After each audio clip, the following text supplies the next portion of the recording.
Hola, ¿qué tal? Saludos cordiales aquí en TV Senado, en Profundidad de Campos, a través de UCB Televisión, señal 3. Vamos a conversar con la senadora de la región del Maule, Jimena Rincón. ¿Cómo está, senadora? Muy bien, Sergio, muchas gracias.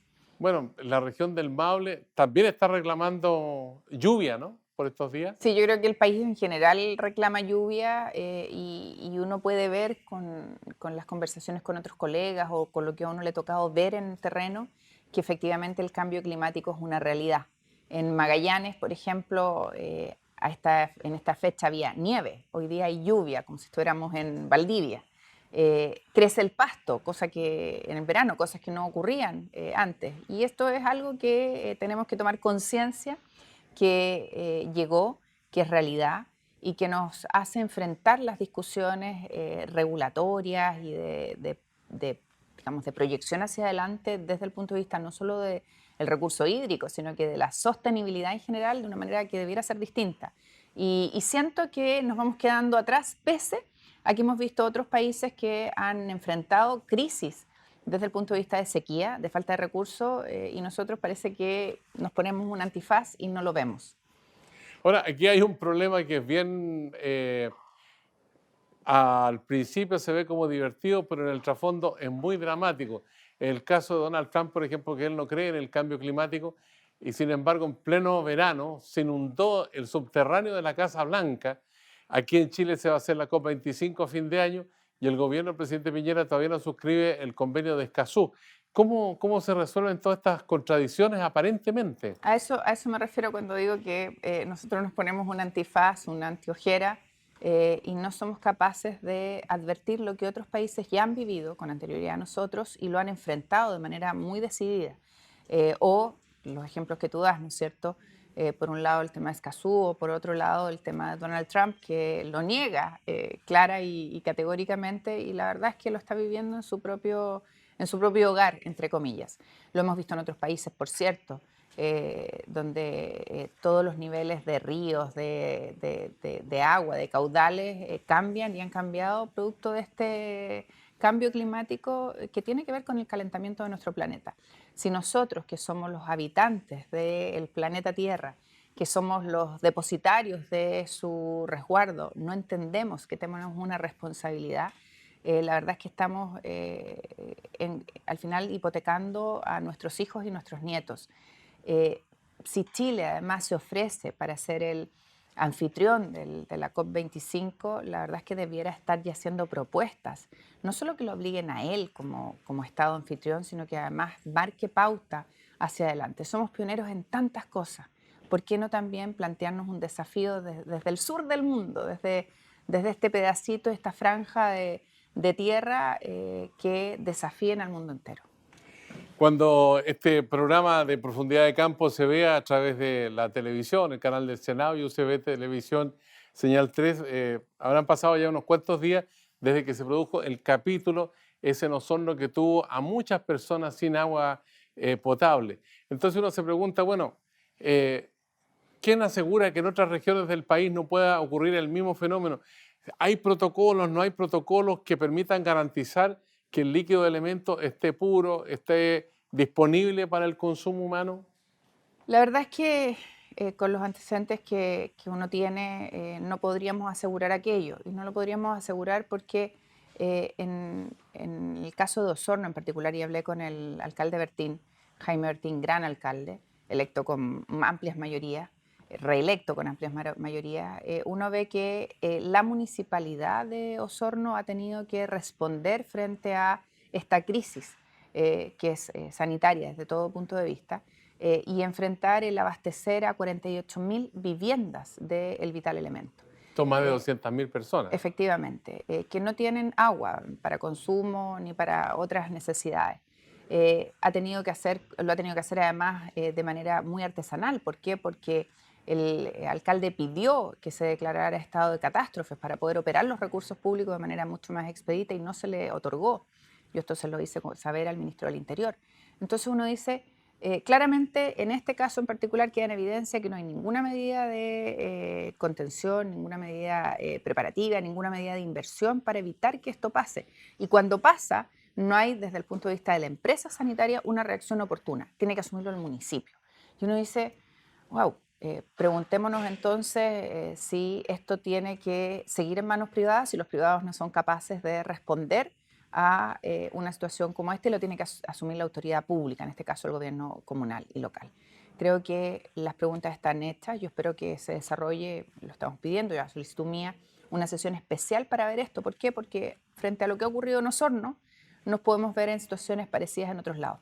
De hecho, hay otros lados, Sergio, que han tenido situaciones como esta, pero claro, de dimensiones menos grandes que la de la ciudad entera de Osorno, y por lo tanto no se ha notado.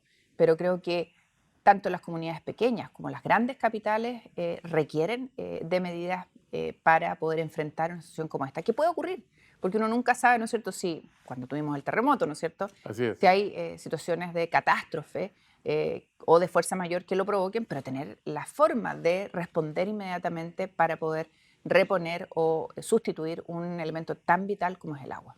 Aquí se habló de un accidente y se demoraron muchas horas en dilucidar alguna respuesta después que anunció el mismo presidente allá que estuvo en uno de esos días de crisis a las 11 de la mañana, anunció que estaba resuelto el problema, pero después en la tarde nuevamente corte de agua porque apareció de color azul el agua en varios hogares. Efectivamente, y hay varias preguntas que uno debiera hacerse, ¿no? De hecho, se provocó el corte y se dijo que iban a ser 48 horas sin agua. La verdad es que fueron varias horas más sin agua, días, más de una semana. Y este hecho que tú señalas, exponen además al presidente llevándolo a la ciudad, anunciando la reposición del agua y la verdad es que se vuelve a cortar. Por lo tanto, yo creo que hay muchas preguntas que hacer.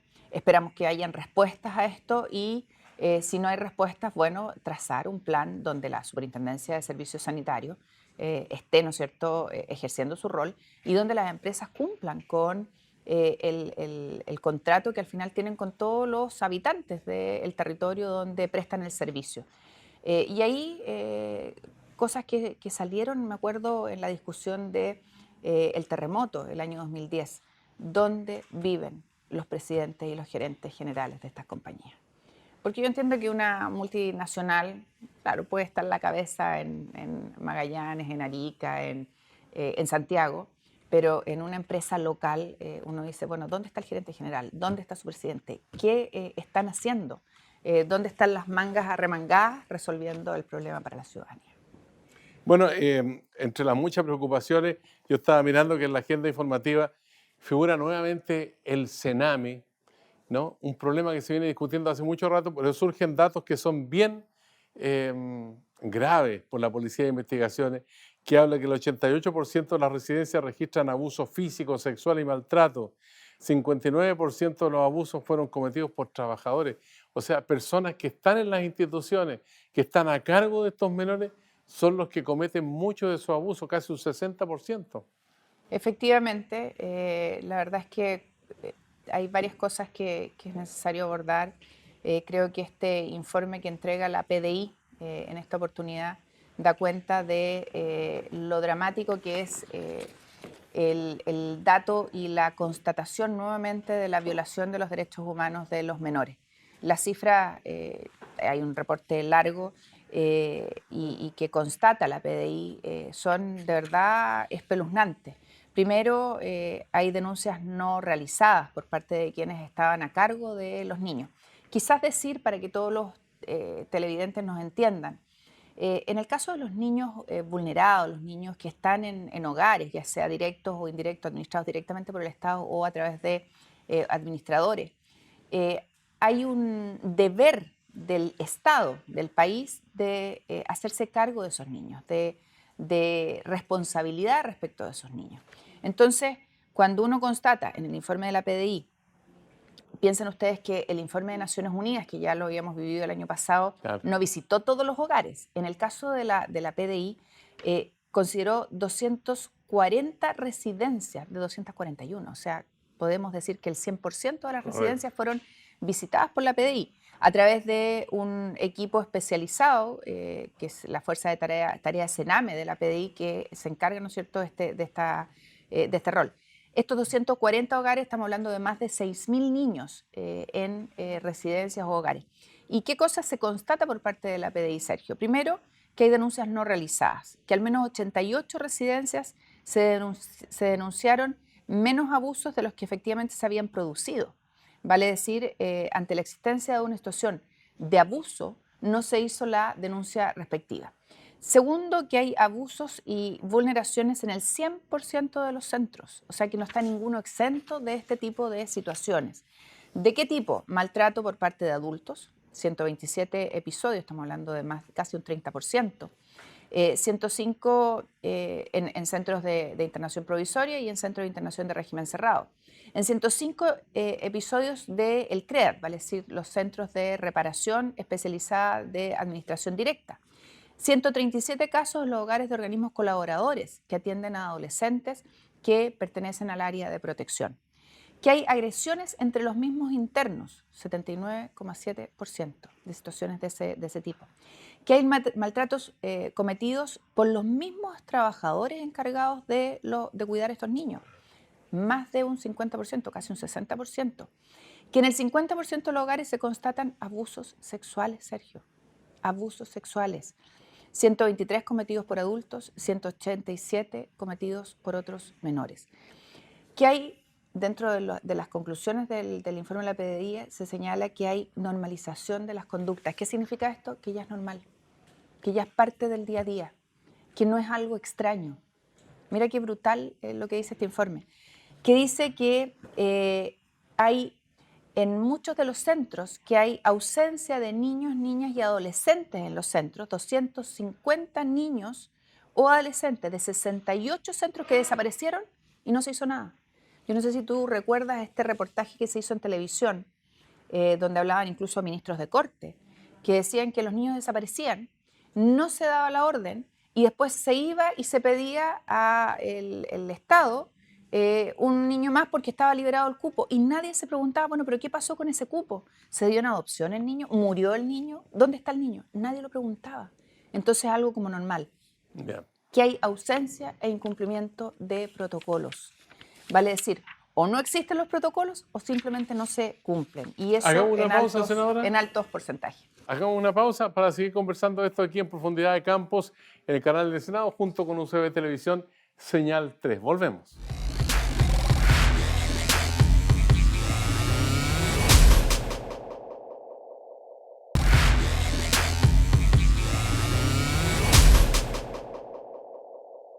Estamos de vuelta ya con la senadora Jimena Rincón, representante de la Cámara Alta de la región del Maule, a través del canal del Senado en Profundidad de Campos y UCB Televisión Señal 3. Senadora, bueno, el diagnóstico que hizo la PDI que usted ha especificado está bastante claro, es dramático, yo diría que hasta trágico en algunas circunstancias con los abusos sexuales, el maltrato físico y todo eso. ¿Cuáles serían los remediales? Porque esta discusión sobre el Sename ya viene hace bastante rato. Entonces, ¿por qué no se adoptan las medidas con más urgencia? ¿Cuál es la preocupación que existe en la Cámara Alta? Dicen algunos que como los niños no votan, no hay ninguna urgencia. A mí me revela creer que sea esa la razón.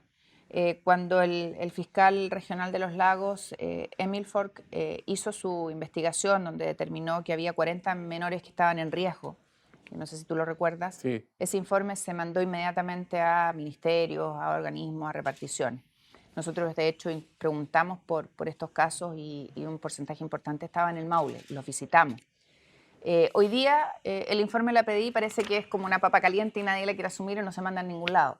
Hay frases por ahí que dicen que la verdad es que no lo leí, no le di la importancia. A mí me preocupa la falta de sensibilidad de estos hechos. Cuando el gobierno hace un catastro, no sé si lo recuerdas también, fue bien publicitado, un catastro de los niños en la calle, en situación de calle.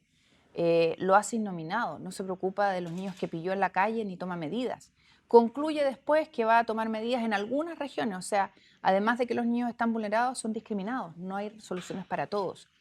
Creo que tenemos que tomarle el peso a lo que el presidente dijo, de que los niños eran primero. La primera autoridad de la nación definió al inicio de su gobierno, creo que fue una de las primeras medidas, me puedo equivocar, que los niños eran primero en su gobierno. Y yo creo que tenemos que pasar del discurso a la acción. Tenemos que ponerle acelerador a las indicaciones, por cierto, de los proyectos de ley que son importantes, pero también tenemos que poner acelerador a las medidas administrativas que se tienen que tomar. Nosotros pedimos en un proyecto de ley que ha costado mucho que avance en la discusión legislativa que los niños menores de 3 años no fueran a hogares, porque todos los estudios internacionales señalan que entre los 0 y 3 años es donde defines el futuro de una persona. Y un niño, un bebé necesita contención, necesita amor, necesita compañía y en un hogar claramente no la va a encontrar. Por lo tanto, creo que lo que hay que hacer es arremangarse las mangas y pasar a la acción, más allá de las discusiones legislativas que tenemos que tener, por cierto.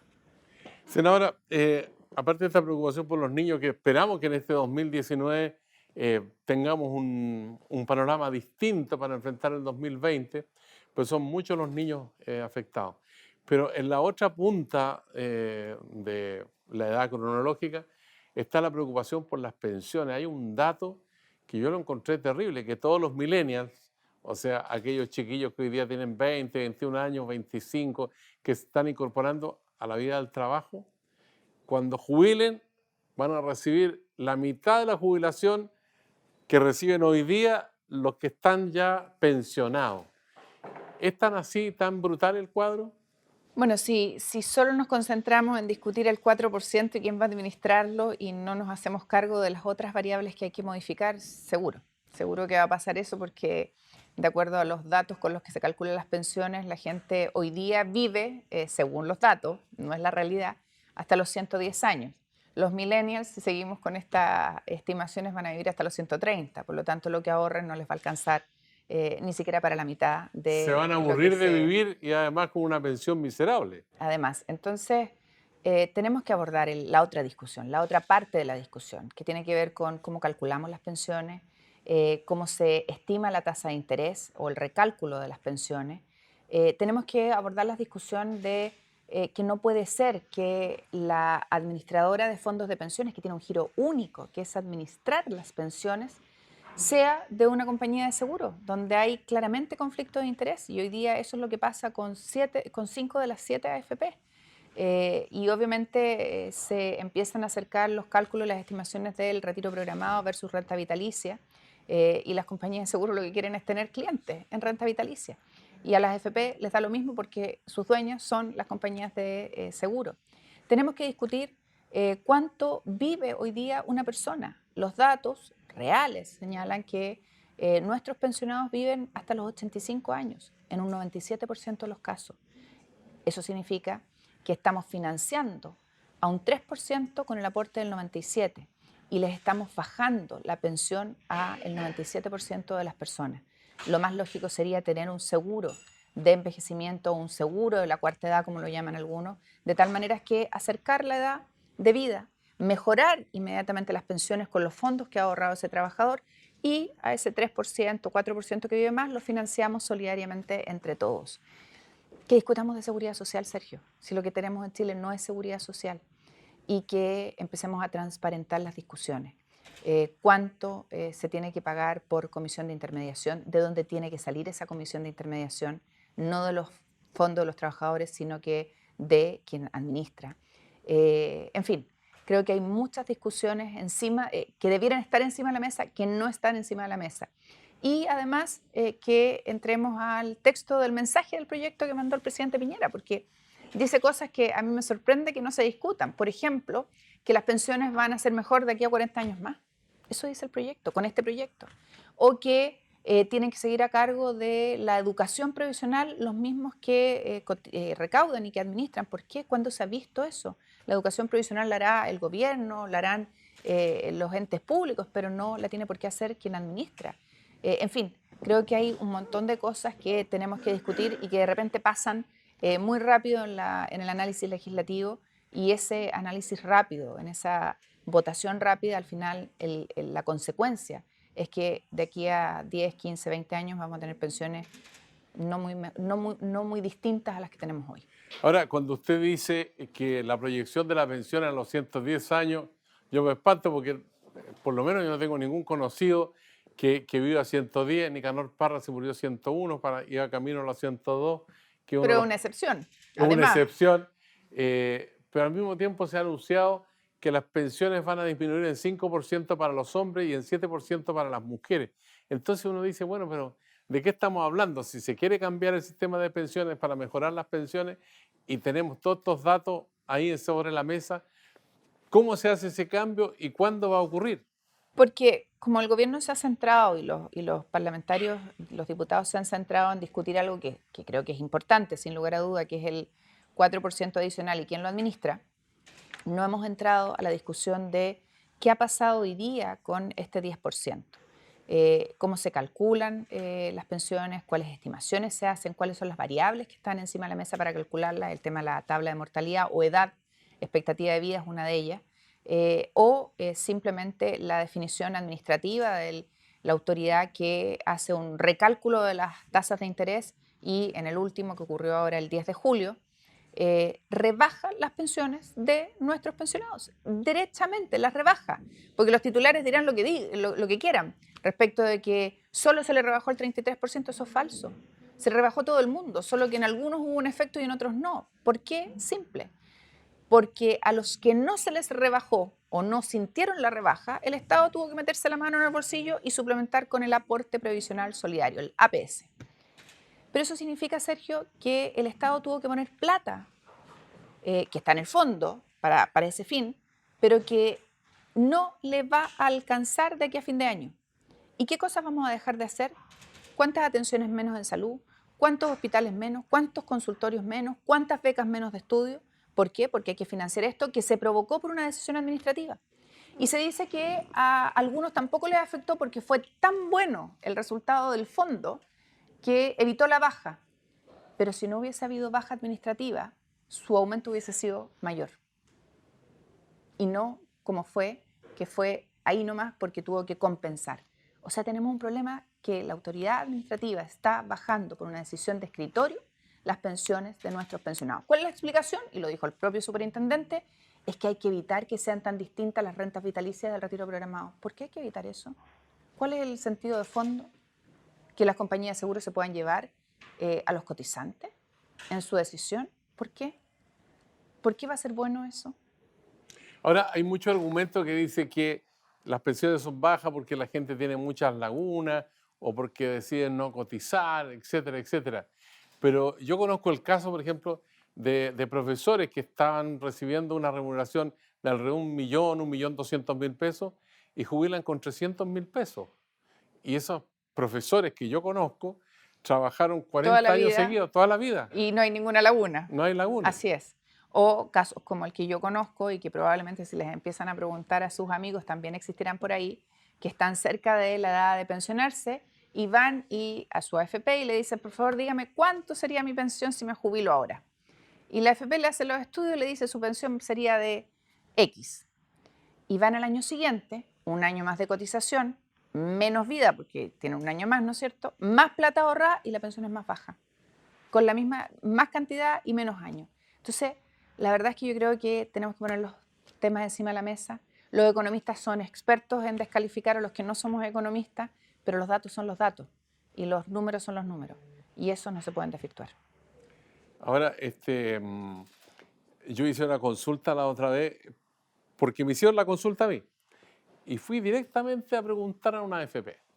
Entonces le dije, mire, yo tengo una duda con respecto a los monto de la jubilación. Entonces me decía, mire, por cada 5 millones va a recibir una UF. No, me dijo, eso fue hace 3 años, pero hoy día por cada 7 millones y medio va a recibir una UF de jubilación. Entonces les digo yo, oye, pero si resulta que la inflación está en niveles muy bajos. Me dijo, no, es que los cálculos se hacen de otra manera. Es lo que te estaba diciendo yo. Los cálculos se hacen en un escritorio por la autoridad competente de acuerdo a parámetros que creo que hay que revisar, porque no son los parámetros adecuados. ¿Usted cree que este año se va a terminar el nuevo sistema de pensiones, la discusión legislativa y se va a transformar en ley o no? Mira, yo espero, porque ya no lo logré ahora el 1 de julio, 10 de julio, que en la próxima estimación que se haga, que son 3 meses más, no se provoque, o sea, perdón, se haga la modificación a este decreto. el decreto supremo 19. Si no se modifica, Sergio, la baja va a ser mayor aún que la que ya tuvimos ahora. Y eso no es una Senadora ley. Jimena Rincón, queremos agradecerle aquí en el canal del Senado, en Profundidad de Campos, esta conversación. Esperamos que el año nos dé el tiempo para conversar otra vez acerca de Feliz. este y otros temas. Feliz, Sergio, porque además voy a estar participando activamente en este tema. Es un tema que es fundamental para muchas familias en nuestro país, no solo para los pensionados, también para sus hijos y sus nietos. Le agradecemos a la senadora Rincón esta conversación aquí en Profundidad de Campos en el canal del Senado, en conjunto con UCB Televisión Señal 3. Será hasta la vista.